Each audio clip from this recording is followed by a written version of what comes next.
Buenas tardes a todos y a todas. Hoy vamos a presentar un pequeño libro publicado por el Secretaría Estatal de la Ciudad de México de Formación Política, en nombre de la Secretaría Nacional de Formación Política que presido. Este pequeño libro se llama Hacia una nueva cartilla ético-política.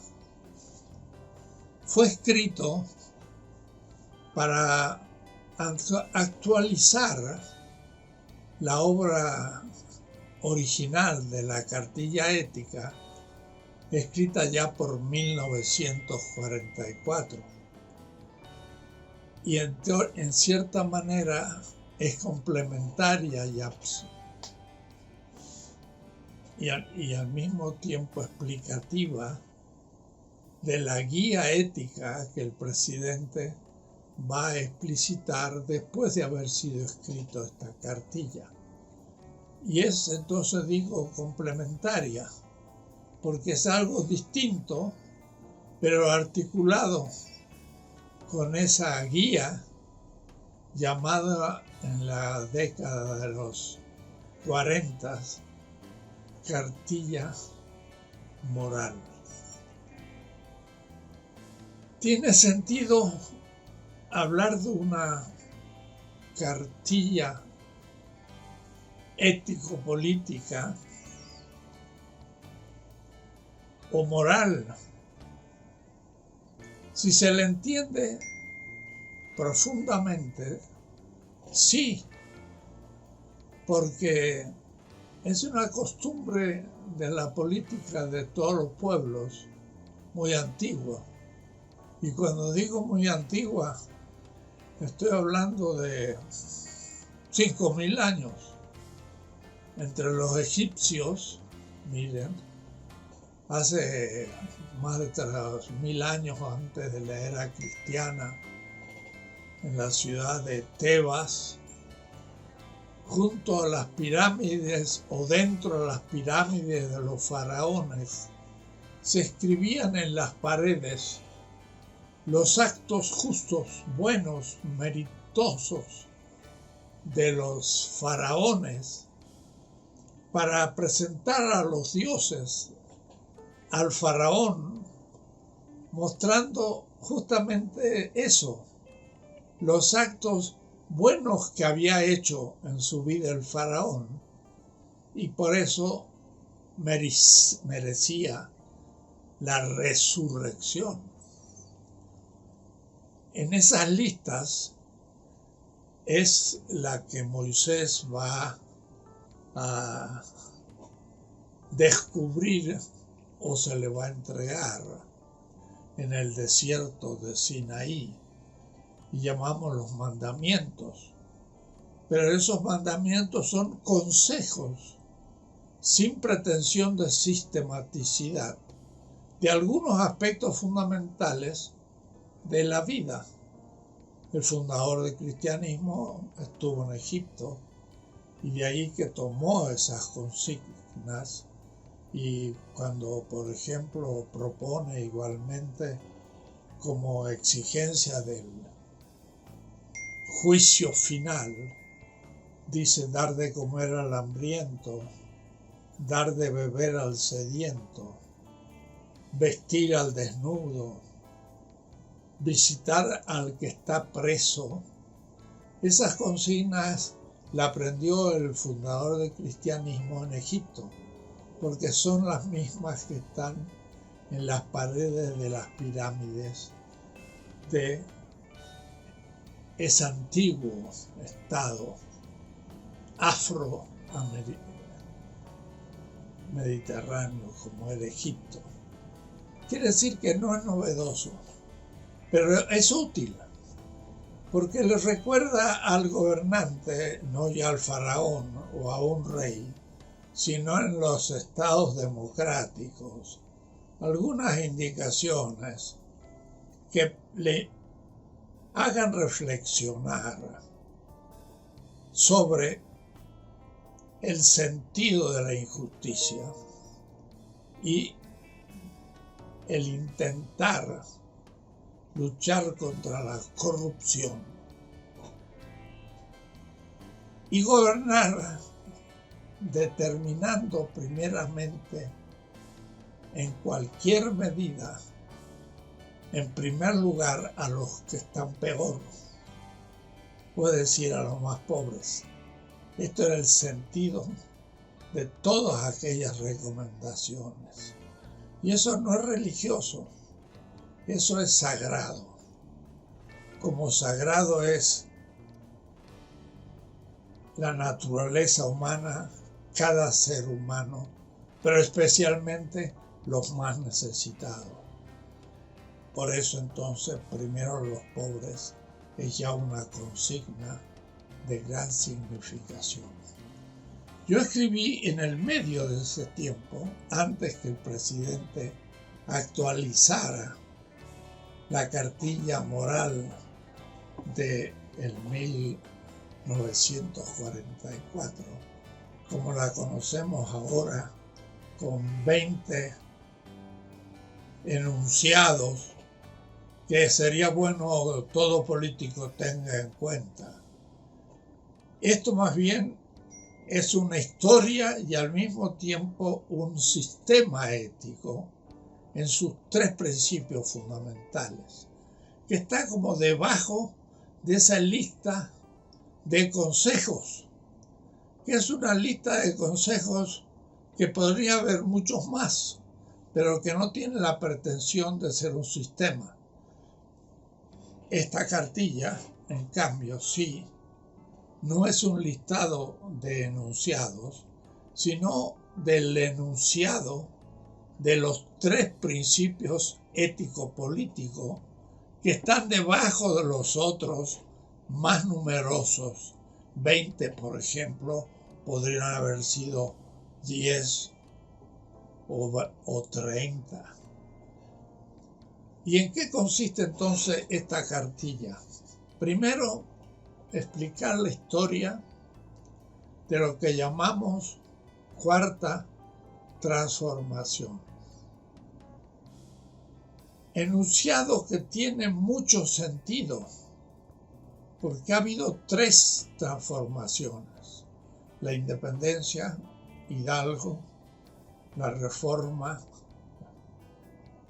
Benito Juárez, la revolución con las luchas de Villa y Zapata, y después la cuarta, que estamos inaugurando. Sitúo esa historia primero, pero después digo, cuidado, porque la primera transformación de Hidalgo viene después de 3 siglos de ser colonias de España, donde la cultura europea blanca, española y cristiana agobió y extinguió a muchas de las grandes culturas americanas. Eso sería como otra etapa, pero aún eso yo lo sitúo dentro de la historia mundial para entender un poco qué significa América Latina y México. Por eso se inicia con una historia, síntesis de muchos trabajos que he hecho sobre el tema, pero cuidado, miren la nueva manera de presentar esa historia. Y en cuanto a los principios, no a las recomendaciones, que puede ser 10, 15, 20, los llamados 10 mandamientos son 10 consideraciones, pero no un sistema ético político. Y entonces el presidente ha dado 20 recomendaciones. Estas son los principios fundamentales de la ética política. Y son más simples, son tres. Y esos tres los explico un poco, pero son síntesis de obras más completas. El primer principio ético es que todo ser humano, pero mucho más un político, debe afirmar la vida de su prójimo, de los miembros de su comunidad, dar de comer al hambriento, dar agua al sediento, ahora me le está faltando el agua, vestir al desnudo, dar una casa al que no la tiene, permite vivir. Y la consigna primero de todo político es permitir y hacer crecer la vida de un pueblo. Y el objetivo sería una vida feliz, igual, justa para todos los miembros de la sociedad. Este es el primer principio, que nadie se relaciona a él como principio. Es obvio, todos están de acuerdo, pero hay que mostrar su importancia. Es el principio material por excelencia, la vida. Segundo principio es que en la vida cotidiana, pero también en la política, y principalmente en la política, para poder tener no solo legalidad, sino legitimidad, se debe operar siempre de acuerdo y a partir de las exigencias de la comunidad. La comunidad dice qué es lo que le falta y qué es lo que el político debería hacer, que es mejorar la vida de cada uno. Pero el político no sería aquel que tiene el dominio aceptado de obedientes, sino el político sería aquel que tiene el ejercicio obediencial al pueblo, porque debe obedecer a las exigencias y pedidos que el pueblo hace en vista de una mejor vida, de una vida feliz. Le llamaban nuestros indígenas, nuestras primeras grandes civilizaciones, la vida feliz. Eso es el principio material, pero el principio formal es el acuerdo, nunca obrar por sí. El que manda, manda obedeciendo al pueblo. Segundo principio. Y el tercer principio de una ética política es hacer las cosas posibles.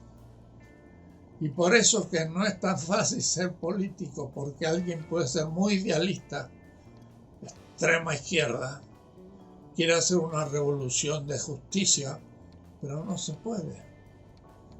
Es imposible. Las fuerzas contrarias son muy grandes, tienen mucho poder, y los que intentan cambiar no tienen medios para realmente luchar por su felicidad. Por eso que el político no hace siempre todo lo que quiere, sino lo que puede. Y eso no es un pragmatismo sin principios, no. Tengo principios, pero a veces tengo que disminuir lo que voy a hacer porque es lo posible ahora y aquí. Y entonces el ahora y aquí consensual de la comunidad al que tiene que obedecer el que tiene ejercicio del poder, y el poder para distribuir la vida y hacerla crecer, son los tres principios de una ética de la cuarta transformación. De esto trata esta hacia una nueva cuartilla ético-política que aparece ahora como pequeño librito de algo menos de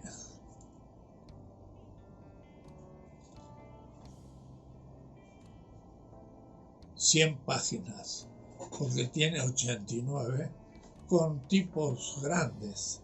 Es un libro que se lee en un rato y se puede leer muy bien en el metro o en un camión, porque las letras son grandes. Se las dejo para que las lean y reflexionen. No son la guía de 20 indicaciones éticas del presidente. Son una historia y los fundamentos de esos 20 enunciados que transforman una guía.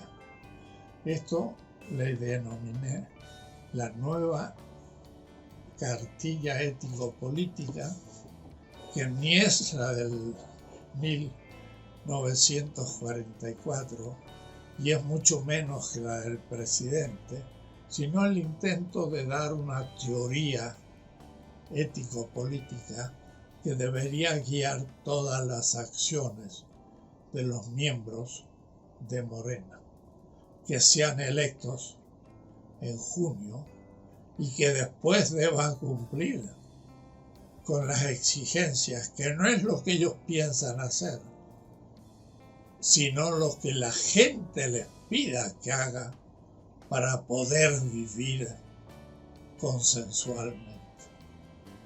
Muchas gracias y espero que lo lean.